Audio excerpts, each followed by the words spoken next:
बिस्मिल्लाहिर्रहमानिर्रहीम। अस्सलामुअलैकुम वरहमतुल्लाह। Welcome to online classes of Iqra फाज boys secondary school, a project of Iqra education system. Lecture number 18 है हमारा क्लास 6 में मैथमेटिक्स। अलजबरा हम पढ़ रहे हैं, introduction to algebra, unit number 8, exercise 8.2 हमारी चल रही है। हम उसको ही आगे देखेंगे। 3 क्वेश्चंस हमने कर लिए थे, क्वेश्चन 1, 2 एंड 3। जो हमने होमवर्क आपको दिया था, हम उसका सॉल्यूशन भी आपको आज दिखा देंगे ताकि आप टैली कर सकते हैं कि आपने जो काम किया वो ठीक है या नहीं। तो सबसे पहले हम अपने इंडेक्स को मुकम्मल कर लेते हैं। इंडेक्स में बेटा हम प्रीवियस इंडेक्स को पहले मुकम्मल करते हैं। हमने क्वेश्चंस कर लिए थे, क्वेश्चन नंबर 1, 2 एंड 3। 3 क्वेश्चन हमने कर लिए थे। पेज नंबर हमारे कहाँ तक हो गए थे वो हम इसको देख लेते हैं। पेज नंबर हमने 5 तक काम कर लिया था, तो पेज नंबर हम यहाँ 5 लिख लेंगे। नेक्स्ट सीरियल नंबर हमारे पास 2 है, डेट आप लिख लीजिएगा। एक्सरसाइज हमारी चल रही है एक्सरसाइज 8.2, क्वेश्चन 4 एंड 5 इंशाल्लाह आज हम करेंगे। और पेज नंबर हमारा स्टार्ट हो रहा है, ये पेज नंबर 6 से हम स्टार्ट करेंगे। 6 एंड 7 में ये हमारा इंशाल्लाह एंड हो जाएगा। तो आइए बेटा हम देखते हैं, पहले अपना जो हमारा होमवर्क था आप उसको टैली कर लीजिए। तो सबसे पहले हम अपने होमवर्क को टैली कर लेते हैं। Number of terms 1, number of terms 1, number of terms 2, number of terms 1 and 1 2, number of terms 1, 2 and 3, number of terms 1 and 1 2, ये दोनों प्लस हो जाएंगी। 7x + 13, नंबर ऑफ टर्म्स 2, याद रहे इसको। नेक्स्ट हम देखते हैं वेरिएबल्स। इसमें सिर्फ हमारे पास एक अल्फ़ाबेट है, तो x वेरिएबल हुआ, x इज़ वेरिएबल। इसी तरह से यहाँ पर भी एक वेरिएबल है, तो x इज़ वेरिएबल। 2 वेरिएबल यहाँ पे मौजूद है, 6x + y, x and y variable. यहाँ पे भी 2 वेरिएबल मौजूद हैं, x and y variables. x and y इसमें भी 2 हैं, x and y are variables. 5/3 yz, हमारे पास 2 वेरिएबल यहाँ मौजूद है, y and z are variables. 3x y z 3 variables हैं, x y and z are variables. इस तरह से 3xy + 9yz, x y 2 दफ़ा, एक ही दफ़ा हम लिख लेंगे, x y and z are variables. Constant को हमने देखा था, डेट आप ज़रूर लिख रहे होंगे, मुझे मालूम है आप लोग मैथ्स के अर्थमेटिक का जो हमने पोर्शन जो प्रीवियस कॉपी थी हमारी अर्थमेटिक की जो कॉपी थी उसमें भी आप लोग डेट लिख रहे थे। अब आप अलजेब्रा की कॉपी में भी डेट लिखेंगे।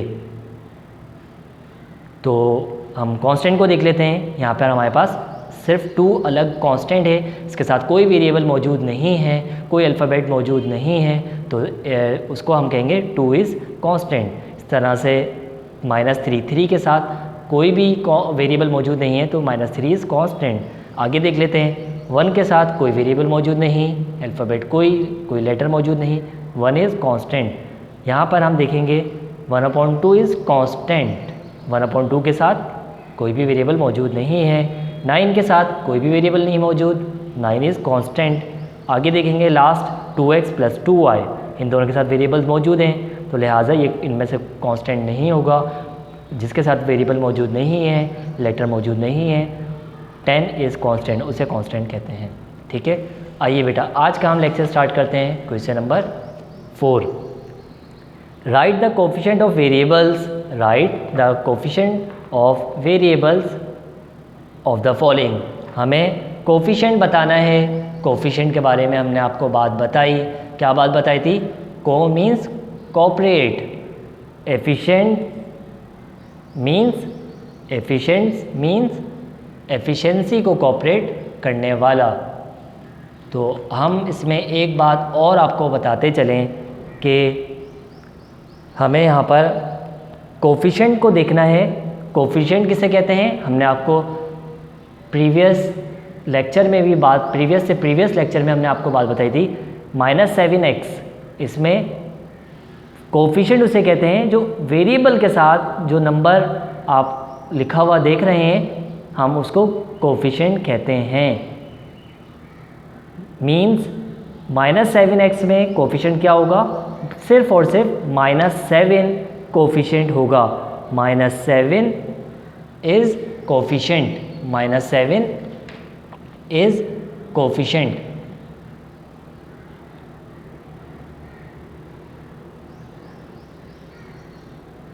-7 जो होगा वो हमारे पास कोफिशिएंट होगा। इसी तरह से मैं एक बात और बताता चलूँ, यहाँ पर एक और इजाफा मैं करता चलूँ।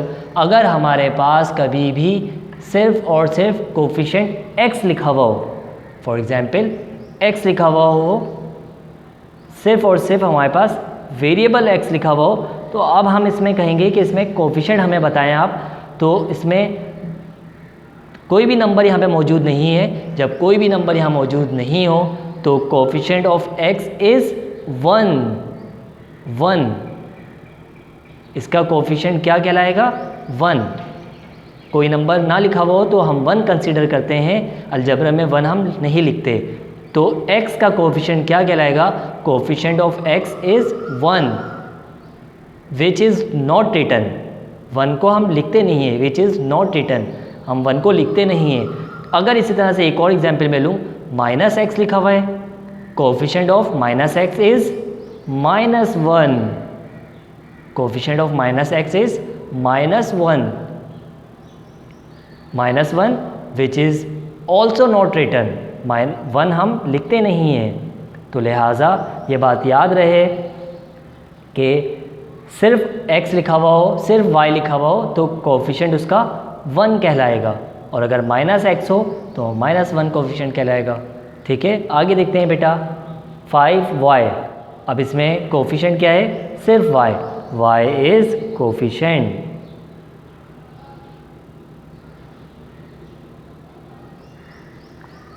टू एक्स प्लस 3y, इसमें हमारे पास कोफिशिएंट कौन कौन से हैं, 2 and 3, तो हम लिखेंगे 2 and 3 आर कोफिशिएंट्स। 2 and 3 जो है हमारे पास वो क्या है, वो है हमारे पास कोफिशिएंट है। ठीक है, इसी तरह से x plus 1/y minus 1/4z, मैंने आपको बात बताई अभी। अगर हमारे पास x सिर्फ x लिखा हुआ हो तो कोफिशिएंट क्या कहलाएगा, 1। कुछ भी नंबर, कोई नंबर ना लिखा हुआ हो तो हम कंसीडर करते हैं वो 1 है। तो लिहाजा यहाँ पर हमारे पास कोफिशिएंट क्या है, 1। तो एक कोफिशिएंट तो हमारे पास हो गया 1, दूसरा कोफिशिएंट हमारे पास होगा 1/2y। तो कोफिशिएंट में हमने बात बताई, वेरिएबल के साथ जो नंबर लिखा हुआ होता है वो कोफिशिएंट होता है। तो 1/2 दूसरा कोफिशिएंट हो गया, एंड -1/4z, z का कोफिशिएंट क्या होगा हमारे पास, -1/4। साइन के साथ हम लिखते हैं, हमने आपको बात बताई कि हर नंबर की साइन उससे पहले होती है। तो -1/4, इन दोनों की साइन प्लस थी, +1 प्लस लिखने की ज़रूरत नहीं होती, +1/2 प्लस लिखने की ज़रूरत नहीं होती। आगे हम देखेंगे 5x + 9।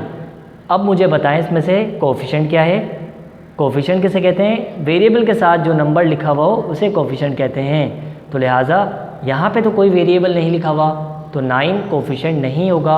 9 क्या कहलाएगा, पिछले लेक्चर में हमने बात बताई कि कोई भी वेरिएबल के साथ नंबर, कोई भी मतलब वेरिएबल ना लिखा हुआ हो और सिर्फ नंबर लिखा हुआ हो तो उसे हम क्या कहते हैं, कांस्टेंट। तो लिहाजा यहाँ पर हमारे पास सिर्फ और सिर्फ कोफिशिएंट क्या कहलाएगा, 5, क्योंकि वेरिएबल के साथ जो नंबर लिखा हुआ होता है उसे हम कोफिशिएंट कहते हैं। 5 इज़ कोफिशिएंट, यहाँ पर सिर्फ 5 कोफिशिएंट होगा। ठीक है, आगे देखेंगे हम इसको 1/4x + 6y + 1। इसमें से मुझे कोफिशिएंट बताइए बेटा। x का कोफिशिएंट 1/4, एंड y का कोफिशिएंट 6, मतलब 1/4 प्लस का लिखने की ज़रूरत नहीं, प्लस एंड 6 प्लस 6 प्लस लिखते नहीं है, सिर्फ 1 है तो 1 तो सिर्फ कांस्टेंट नंबर है, लिहाजा इसका कोई कोफिशिएंट इसमें ये सिर्फ कांस्टेंट है, कोफिशिएंट नहीं है, तो लिहाजा हम इसको नहीं लिखेंगे। तो हमारे पास यहाँ पर 1/4 एंड 6 क्या हुआ, कोफिशिएंट। ठीक है बेटा, लास्ट क्वेश्चन की तरफ हम आते हैं। Right like terms in the following, इसमें से हमें लाइक टर्म्स को हमें लिखना है। हम सबसे पहले इसमें देखेंगे लाइक टर्म कौन कौन से हैं। एक्स वाई, हमारे पास कुछ टर्म्स मौजूद हैं, हम लाइक टर्म को एक जगह करेंगे। एक्स वाई वाले और हम टर्म्स को देखेंगे कहाँ हैं, ये है, ये दो हमारे पास एक्स वाई वाले मिल गए। और आप देखिए एक्स वाई, ये भी एक्स वाई है, हम इसको टिक कर लेंगे। ये एक्स वाई जेड है, हम इसको नहीं करेंगे टिक, एक्स वाई इसको टिक कर लेंगे। और हमारे पास एक्स वाई, फिर ये एक्स वाई, तो हमारे पास कितने हो गए, 1 2 3 4 5 6 7, कितने हो गए हमारे पास, 1 2 3 4 5 6 7। हम इन 7 को उतार लेंगे तो हमारे पास आ रहा है 2xy, 140xy। ठीक है स्टूडेंट्स, उसके बाद 1/5xy, 1/4xy, उसके बाद कॉमा लगाएंगे हम 1/3xy, -2xy and 5xy are like term. ये सब लाइक टर्म्स हैं, एक हमने इसको कर लिया। नेक्स्ट देख लेते हैं। नेक्स्ट हमारे पास है एल एम को देखते हैं। एक एल एम डबल टिक कर लेंगे, एल एम हम देखेंगे, इसमें ढूंढेंगे एल एम, जी बिल्कुल लास्ट में है एल एम। एल एम वाले कितने हैं हमारे पास, सिर्फ और सिर्फ 2 टर्म हैं, हम इसको लिख लेंगे 4LM and 5LM are like terms.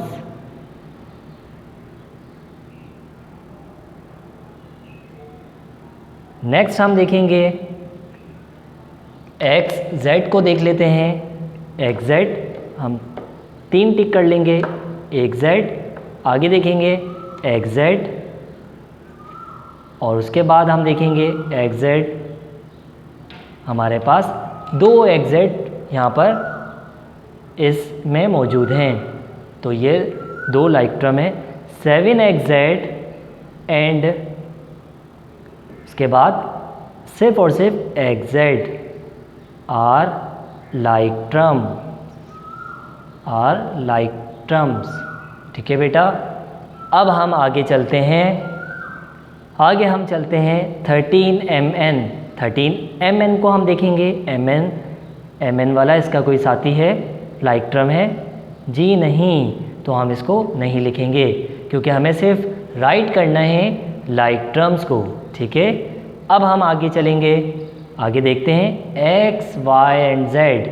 X y z को हम देखते हैं, एक एक्स वाई जेड, और उसके बाद हम देखते हैं एक्स वाई जेड, जी ये 2 हमारे पास एक्स वाई जेड हमें मिल गए। एक्स वाई एंड जेड ये हमारे पास कितने मिल गए, हमारे पास ये 2 लाइक टर्म्स हमारे पास एक्स वाई जेड के मौजूद हैं। एक हमारे पास कौन सा है, -9XYZ एंड दूसरा सिर्फ और सिर्फ XYZ है हमारे पास, तो हम इसको लिख लेंगे कि हमारे पास ये 2 लाइक टर्म्स मौजूद हैं, -9XYZ and XYZ are like terms.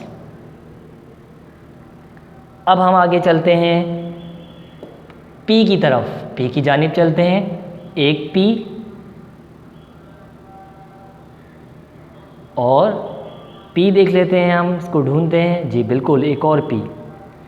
ये दो पी वाले हमारे पास लाइक टर्म्स मौजूद हैं। हम इनको लिख लेंगे -2p and 46p are like terms. अब हम चेक करते हैं कोई हमारे पास टर्म रह तो नहीं गया। एक्स वाई हम लिख चुके हैं, टिक कर चुके हैं। ये LM भी हो गया, XY भी हो, XZ भी हो गया। XY भी हम लिख चुके हैं, इसका कोई साथी नहीं था, लाइक टर्म नहीं था MN वाला, तो हमने इसको नहीं लिखा। XZ भी हो गया क्योंकि टिक हुआ है। XY भी टिक करने की ज़रूरत इस वजह से हमें पड़ी ताकि हमें याद रहे कि हम ये लिख चुके हैं। -XYZ 9XYZ भी हम लिख चुके हैं। XY भी हमने लिख लिया है, P भी लिख लिया है, XY भी लिख लिया है, XY भी हो गया, XY भी हो गया, YZ भी हो गया, P भी हम लिख चुके हैं, LM तमाम हमने लिख लिए। तो मैं उम्मीद करता हूँ ये हमारा जो प्रीवियस लेक्चर है टर्म्स के बारे में हमने जाना एक, और इसी तरह से वेरिएबल्स के बारे में हमने जाना, थर्ड कांस्टेंट के बारे में हमने जाना, फिर कोफिशिएंट को हमने समझा, और इसी तरह से फिर लाइक टर्म के बारे में हमने पढ़ लिया। तो मैं उम्मीद करता हूँ बेटा आपको ये लेक्चर क्लियर हो गया होगा अच्छी तरह से। अब आप इसकी भरपूर तरीके से रफ़ कॉपी में प्रैक्टिस करें, और इंशाअल्लाह हम अब शुरू करेंगे नेक्स्ट लेक्चर एक्सरसाइज 8.3। अस्सलामु अलैकुम व रहमतुल्लाहि व बरकातुहू।